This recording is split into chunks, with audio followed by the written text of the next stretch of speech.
Hello students, हम कर रहे हैं coordinate geometry exercise number 7.2 class 10 CBSE का question number 5। Find the ratio in which the line segment joining A 1, -5 and B -4, 5 is divided by the x axis. Also find the coordinate of the point of division. Okay, तो देखो हमें एक line दी हुई है, ये ए ले लेते हैं और इसको ले लेते हैं बी। ठीक है, ए का क्या पॉइंट बताया हमको 1, -5 और बी का क्या बताया है -4, 5। अब इस लाइन को एक्स एक्सिस ने डिवाइड किया है। ठीक है, ओके चलो मान लेते हैं ये एक पॉइंट है पी, यहाँ पर एक्स एक्सिस इसको डिवाइड कर रही है। तो जब किसी लाइन को एक्स एक्सिस डिवाइड करती है तो उसका वाई कोऑर्डिनेट 0 होता है, राइट। इसलिए मैंने इसको x को x रखा, लेकिन y की जगह पे मैंने 0 डाल दिया। तो आपको हमेशा याद रखना है कि अगर कोई लाइन को x एक्सिस डिवाइड करती है या इक्वल पार्ट में या फिर किसी भी रेशियो में डिवाइड करती है तो उसका y एक्सिस 0 होगा। वैसे ही अगर किसी लाइन को y एक्सिस डिवाइड करती है तो उसका x कोऑर्डिनेट 0 होगा। तो ये आपको समझना है।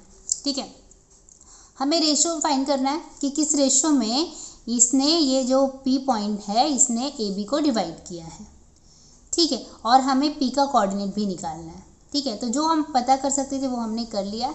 अभी रेशियो कैसे निकालेंगे, इसके लिए हम पहले कंसिडर कर लेंगे। जब हमें रेशियो नहीं पता होता है ना तो हम उसको k:1 के रेशियो में कंसिडर करके शुरू करते हैं। तो हम मान लेते हैं कि let the line is divided in the ratio k:1। ठीक है, k:1 ऐसे हमने मान लिया। ठीक है, अगर रेशियो नहीं पता होता है तो हमें ये मानना होता है। तो हम यहाँ पर लिख देते हैं late line is divided in ratio k:1। ठीक है, तो अब हम यहाँ पर सेक्शन फॉर्मूला लगाएंगे। ठीक है, सेक्शन फॉर्मूला क्या होता है, यूजिंग सेक्शन फॉर्मूला। ठीक है, अभी देखो अगर हमें यहाँ पर x निकालना है तो हम क्या करेंगे, x को निकालने के लिए हम क्या करेंगे, सेक्शन फॉर्मूला लगाएंगे। 1 का मल्टीप्लाई इस वाले x से मतलब 1 से, और k का मल्टीप्लाई इस वाले x से मतलब -5 से करेंगे, और नीचे k+1 करेंगे मतलब जिस रेशियो में डिवाइड करते हैं। ठीक है, तो कैसे होगा देखो, हम लिखेंगे x इक्वल टू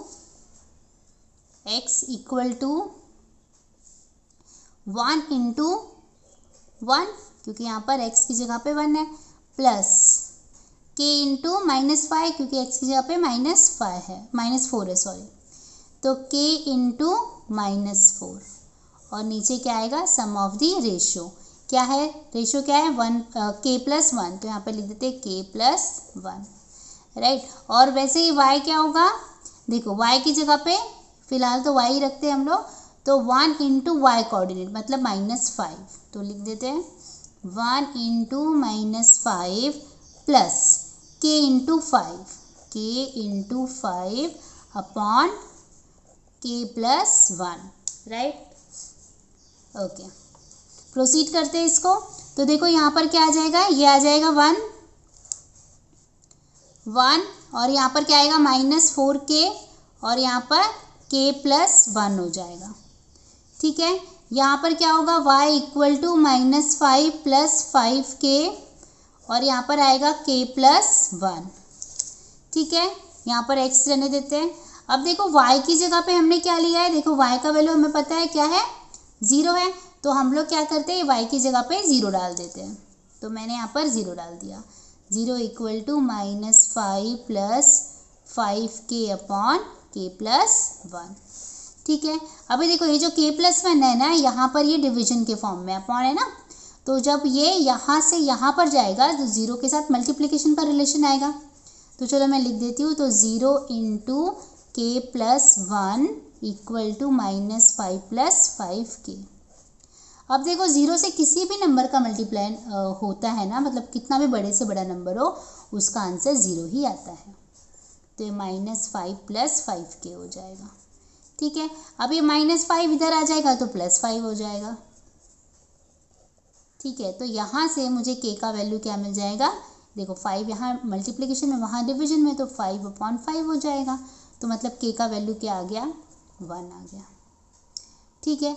अच्छा अभी देखो यहाँ पर मैं के की जगह पे अब तो 1 डाल सकती हूँ, मुझे पता चल गया ना के का वैल्यू 1 आया है, तो मैं यहाँ पर डाल देती हूँ 1 - 4 × 1, के की जगह पे 1 डाल दिया। नीचे क्या आएगा, के सॉरी यहाँ पे 1 लिखना था के की जगह पे, तो 1 + 1 कर दिया मैंने।